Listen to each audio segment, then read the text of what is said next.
औज़ुबिल्लाहिमिनश्शैतानिर्रजीम बिस्मिल्लाहिर्रहमानिर्रहीम। नाज़रीन सामीन, अल्फाज की ताकत आपके चैनल पर आपको खुश आमदीद। जैसा कि आपके इल्म में है कि तहरीक इंसाफ की हुकूमत बवजूद ख़त्म हो गई है और वज़ीर आज़म जो है वो साबिक हो गए हैं, और इसमें बहुत सारे एलिमेंट्स हैं जिसमें एक ख़त भी मंजर आम पर आया कि आलमी साजिश के तहत इस हुकूमत को ख़त्म किया गया है। ये हो सकता है क्योंकि जब कोई भी बंदा जुर्रत और पामर्दी के साथ किसी चीज़ का भी सामना करना चाहता है तो आलमी ताकतें उसको कभी भी इस राह पर चलने की इजाज़त नहीं देती। सिर्फ आलमी ताकतें नहीं, हमारे जो मुल्क की इस्टेब्लिशमेंट है, मुल्क के इदारे हैं, वो भी इस रास्ते पर उस हुक्मरान को गामजन नहीं होने देते, क्योंकि बहुत सारे मफादात आलमी ताकतों के साथ वाबस्ता है। बहरहाल ये सारी बातें एक तरफ कि आलमी साजिश हुई या नहीं हुई, जो कुछ भी हुआ, हम आज सिर्फ जायज़ा लेंगे कि इमरान खान की जो हुकूमत थी, इसने आने से पहले इंतखाबी मुआशी वादे किए थे, वो किस हद तक पूरे हुए। क्योंकि कौमें वही होती हैं जो अपने अमल का हिसाब रखती हैं और उसका हिसाब देती हैं। कि करप्शन के इल्ज़ामात के शोर में अचानक एक ख़त को मंजर आम पर लाया गया और अब सियासत का रुख इसी ख़त के गिर्द घूम रहा है। पाकिस्तान में इन दिनों कशमकश और हलचल अरूज पर है। रमज़ान मुबारक से कबल ही पाकिस्तान तहरीक इंसाफ की हुकूमत को चलता करने की कोशिशें जारी थीं, और इस हवाले से अदम एतमाद की तहरीक पेश करने से पहले ही वज़ीर आज़म इमरान खान ने अपनी ही हुकूमत का खात्मा कर दिया। इमरान खान के ख़िलाफ़ अपोजिशन ने जो बयानिया दिया है, जो बयानिया तश्कील दिया, इसमें रिश्वत, बदउनवानी, माइशत का बहरान, कर्ज़ों में इजाफ़ा और महंगाई शामिल थे। जबकि इमरान खान और उनकी जमात की जानब से मुतहदा अपोजिशन पर भी इसी किस्म के इल्ज़ामात लगाए जा रहे थे, मगर फिर अचानक एक ख़त को मंजर आम पर लाया गया और अब सियासत का रुख इसी ख़त के गिर्द घूम रहा है। लेकिन आज की इस तहरीर में हम पाकिस्तान तहरीक इंसाफ की हुकूमत की तरफ से उठाए गए मुआशी इक़दामात का जायज़ा लेते हैं और देखते हैं कि क्या वाकई इमरान खान ने अवाम को कोई रिलीफ फराहम किया है या नहीं। सबसे पहले हम इस बात का जायज़ा लेंगे कि इमरान खान ने बतौर अपोजिशन रहनुमा कौम से कौन कौन से वादे किए थे जिनको उन्होंने हुकूमत में आकर पूरा करना था, और क्या वो वादे पूरे किए हैं या नहीं। इमरान खान ने हुकूमत के पहले 100 दिन में करप्शन के खात्मे, गवर्नर हाउसेस की दीवारें गिराने, टैक्स इस्लाहात करने और आवाम को करप्शन रोक कर रिलीफ फराहम करने से मुतल्लिक अहम वादे किए थे। बतौर अपोजिशन लीडर इमरान खान के दावों और PTI के पार्टी मंशूर की रोशनी में मुआशी कारकर्दगी का जायज़ा लेने की हम कोशिश करेंगे।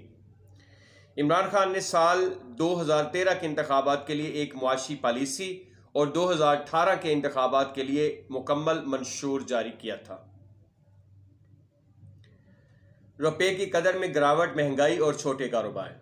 2013 में पाकिस्तान तहरीक इंसाफ की जानब से मईशत से मुतल्लिक जारी दस्तावीज़ में पाकिस्तान पीपल्स पार्टी की हुकूमत को निशाना बनाते हुए कहा गया था कि बदउनवानी की वजह से 2008 से 2012 तक अफरात ज़र में 70% की शरह से इजाफा हुआ और 5 साल तक महंगाई 10% से ज़ायद रही, और अगर PTI की हुकूमत आई तो महंगाई को कम करते हुए 12% से 7% पर लाया जाएगा।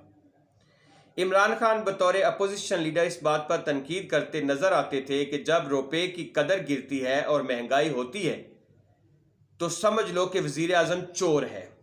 रुपये की कदर गिरने से महंगाई होती है और मुल्की कर्जों में इजाफा हो जाता है।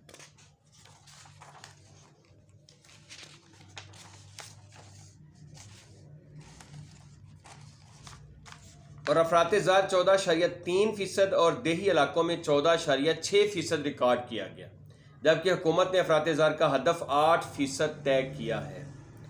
हुकूमत माली साल के इख्तिताम से ही इस हदफ को हासिल करने में नाकाम नज़र आ रही है।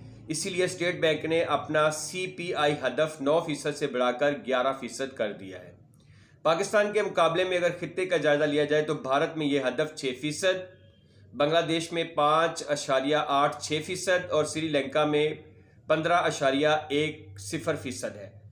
कीमतों में इजाफे से मुतवस्सत तबका बुरी तरह मुतासिर हुआ है। इसकी बड़ी वजह हर सतह पर हुकूमत की नाकिस कारकर्दगी है।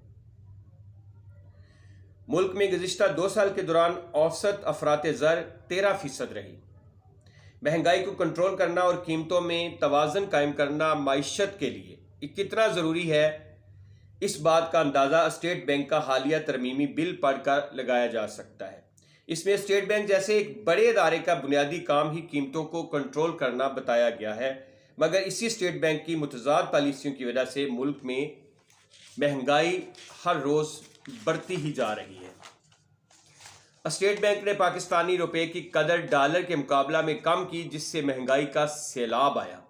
इस सैलाब को रोकने के लिए स्टेट बैंक ने बुनियादी शरह सूद में इजाफा कर दिया और बुलंद तरीन सतह 13.25% पर ले जाया गया। अब अगर किसी कारोबार को तरक्की हासिल करनी हो तो इसको सबसे पहले 13% अफराते ज़र को कीमतों का हिस्सा बनाना होगा और इसके साथ ही 13.25% शरह सूद को पहले जज्ब करना होगा। इस तरह कीमत में 26.25% इजाफा करके वो रुपए की कदर में कमी और महंगाई और बुनियादी शरह सूद के इजाफे को जज्ब करके कुव्वत खरीद को साबिका महीने की सतह पर ला पाएगा। महंगाई मईशत को बुरी तरह मुतासिर करती है। ये एक तरफ तो गरीब और मुतवसत तबके की कुव्वत खरीद को मुतासिर करती है और दूसरी तरफ छोटे और दरमियानी दर्जे के कारोबार को भी नुकसान पहुंचाती है। इसका अंदाज़ा मुझे इस वक्त हुआ जब मैं अपने मैकेनिक के पास मोटरसाइकिल ठीक करवा रहा था। इधर उधर की बात शुरू हुई तो वो अचानक बोल पड़ा कि यार बहुत बुरी हालत है। एक तरफ महंगाई की वजह से लोग मोटरसाइकिल ठीक करवाने कम आ रहे हैं, दूसरी तरफ हर सामान महंगा हो गया है। पहले कोई पुर्जा जिस कीमत पर मैं फरोख्त करता था, अब इतनी ही कीमत पर वो सामान होलसेल कीमत पर मिल रहा है। हम जैसे छोटे और दरमियाने दर्जे के कारोबारियों का गुजारा हर गुजरते दिन के साथ मुश्किल से मुश्किल तर होता जा रहा है। इन छोटे कारोबार की बंदिश से बड़ी कारपोरेट्स को फ़ायदा होता है और वो अपने बड़े सरमाए, ज़्यादा मार्जिन और वसी सेल्स नेटवर्क की वजह से मुनाफा कमाने के काबिल हो जाते हैं। शायद इसीलिए गुज़िश्ता दिनों वज़ीर आज़म इमरान खान ने यह बयान दिया था कि कारपोरेट्स के मुनाफा में होश रबा इजाफा हुआ है, मगर उन्होंने इस बात से आगाह नहीं किया कि कितने छोटे कारोबार ख़त्म हो गए। टैक्स इस्लाहात, टैक्स वसूली और अवाम को रिलीफ। पाकिस्तान एक मुसलसल मालियाती बहरान का शिकार है जिसका हल करना कोई आसान काम नहीं है, क्योंकि पाकिस्तान में टैक्सों की वसूली हुकूमती अखराजात और तरक्याती ज़रूरियात के मुकाबले में बहुत कम है। पाकिस्तान में टैक्स टू GDP तनासब 10% है, जिसकी वजह से पाकिस्तान अफराते ज़र को काबू करने और गवर्नेंस को बेहतर करने में नाकाम रहा है। टैक्स पॉलिसी को इमरान खान और इनकी हुकूमत ने बहुत अहम करार दिया था। साल 2013 में जारी करदा मुआशी एजेंडे और साल 2018 के मंशूर में दावा किया गया था कि सालाना 900 अरब रुपए की टैक्स चोरी होती है। टैक्स रेट बढ़ाए बगैर टैक्सों की वसूली में इजाफा किया जाएगा, ज़राअत और जायदाद पर टैक्स लगाया जाएगा, एमनेस्टी स्कीमों का खात्मा कर दिया जाएगा और टैक्स टू GDP का तनासब 15% तक लाया जाएगा। इसमें कम तरीन टैक्स टू GDP तनासब के अलावा इस बात का भी जिक्र है कि अमीर, मजबूत और साहिब इख्तियार तबका टैक्स नहीं देता है। जायदाद की खरीदो फरोख्त में होने वाली बदउनवानी और टैक्स चोरी रोकने के लिए साल 2013 में PTI की हुकूमत ने एक कमीशन बनाने की तजवीज़ दी थी, जिसके तहत अगर हुकूमत को महसूस हो कि कोई जायदाद उसकी जाहिर करदा कीमत से कम पर फरोख्त हुई है तो इस जायदाद के खरीदार को रजिस्टर्ड वैल्यू अदा करके जायदाद को कौमी तहवील में ले सकेगी। इस हवाले से मुस्लिम लीग नून की हुकूमत ने वफाकी सतह पर बजट में कमीशन का ऐलान किया, मगर वफाकी हुकूमत ने इसके क़याम में दिलचस्पी नहीं ली, बल्कि इसके बरक्स जायदाद की खरीदारी के FBR वैल्यू पर भी नज़रसानी सिर्फ एक मरतबा की गई। वज़ीर आज़म इमरान खान के मशीर बराए अदारा जाती इस्लाहात डॉक्टर इशरत हुसैन का कहना था कि फेडरल बोर्ड बराए रेवेन्यू FBR में 3 तरह की इस्लाहात की तजवीज़ की थी। इनमें FBR के पूरे निज़ाम को कंप्यूटराइज करने, अदारे की तंजीमें नौ करने और इंसानी वसाइल को बेहतर बनाने की तजावीज़ शामिल थीं। इन इस्लाहात का मकसद अवाम पर से विद होल्डिंग टैक्स के बोझ को कम करना, सूबों और वफाक में टैक्स वसूली में अहम आहंगी पैदा करना और टैक्स देने वाले और टैक्स हकाम के दरमियान राब्ते को कम से कम करना है। अब टैरिफ की शरह के तयन का इख्तियार FBR से लेकर नेशनल टैरिफ की कमीशन के हवाले कर दिया है और टैक्स रिफंड सिस्टम को मुकम्मल तौर पर कंप्यूटराइज्ड कर दिया गया है। नेशनल टैरिफ कमीशन का मकसद वफाकी हुकूमत को मुशावरत फराहम करना है, जिसमें मुकामी सनत के बचाव और सनती मुसाबकत को बढ़ाने के लिए तजारती और टैरिफ मुशावरत फराहम करना भी शामिल है। मुकामी पैदावार करने वालों और बरामद कुनंदगान के तजारती मसाइल का हल, टैरिफ को माकूल सतह तक कम करना और इस्लाहात के लिए तजावीज़ देना, टैरिफ में दरपेश मुश्किलात को हल करना, टैरिफ कमीशन की फराहम करदा तजावीज़ पर अगर अमल हो तो इसके असरात का जायज़ा लेना, तजारती मुश्किलात को हल करने के लिए तहकीकाती बोर्ड के क़याम के साथ साथ हुकूमत को आलमी तजारती तंजीम के कवानीन पर मुशावरत फराहम करना भी इसके मकासद में शामिल है।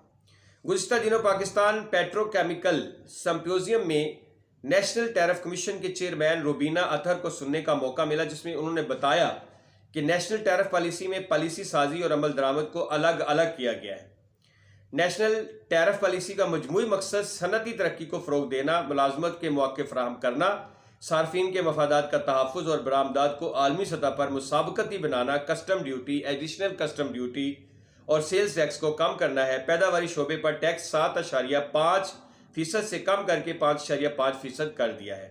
पाकिस्तान में ज़्यादा टैक्सों की शरह सनती तरक्की को मुतासिर करती है और बरामदात को गैर मुसाबकती बना देती है। पाकिस्तान में सनती तरक्की की हौसला अफजाई के लिए टैरिफ स्ट्रक्चरिंग को बेहतर बनाना होगा। PTI की हुकूमत साल 2018-19 के टैक्स अहदाफ हासिल न कर सकी, बल्कि गुज़िश्ता साल से भी कम टैक्स जमा हुआ। हुकूमत की जानिब से मुतअद्दिद बजट पेश किए जाने के बावजूद टैक्स टू GDP तरासम में कोई बेहतरी नहीं आई, जबकि हुकूमती अखराजात बढ़कर GDP का तकरीबन 20% हो गए हैं। इस कम तरीन टैक्स वसूली की वजह से GDP के 8% के मुसावी कर्ज लेना पड़ता है और इस पर भारी शरह सूद भी लागू होता है। हुकूमत की जानिब से वादा करदा इस्लाहात पर किसी हद तक ज़रूर अमल किया गया है, मगर हुकूमत टैक्स का बोझ अवाम पर कम करने और बिलवास्ता टैक्सों को कम करते हुए बराह रास्त टैक्स लागू करने और टैक्स मशीनरी पर अवाम का एतमाद बहाल करने में नाकाम नजर आती है। और अवाम पर मजीद 500 अरब के टैक्स आयद करने के लिए हुकूमत ने मनी बजट पार्लियामेंट में पेश किया है। माहिरीन का कहना है कि मुल्क में मौजूदा हुकूमत के दौर में मजमूई तौर पर 70% तक महंगाई देखी गई है, मगर इस तनासब के मुताबिक टैक्स की वसूली नहीं हो सकी है और अवाम को टैक्स के बोझ से किसी किस्म का रिलीफ नहीं मिल सका है। PTI की जानिब से साल 2013 के मुआशी एजेंडे में GDP को 6% पर ले जाने का अज़म जाहिर किया गया था, जबकि 2018 के मंशूर में GDP का सिरे से जिक्र ही नहीं है। शायद यही वजह थी कि पाकिस्तान तहरीक इंसाफ की हुकूमत कायम आते ही मुआशी तरक्की मुसलसल गिरावट का शिकार रही। हुकूमत पाकिस्तान और आलमी बैंक के जारी करदा अदाद-ओ-शुमार के मुताबिक माली साल 2018 में जब PTI की हुकूमत कायम हुई तो इससे कबल के माली साल में GDP पर 5.8% था, मगर माली साल 2019 में मुआशी तरक्की की शरह 1.14% हो गई। कोरोना वबा ने हालात मजीद ख़राब किए और GDP पर मनफी 0.4% तक गिर गया।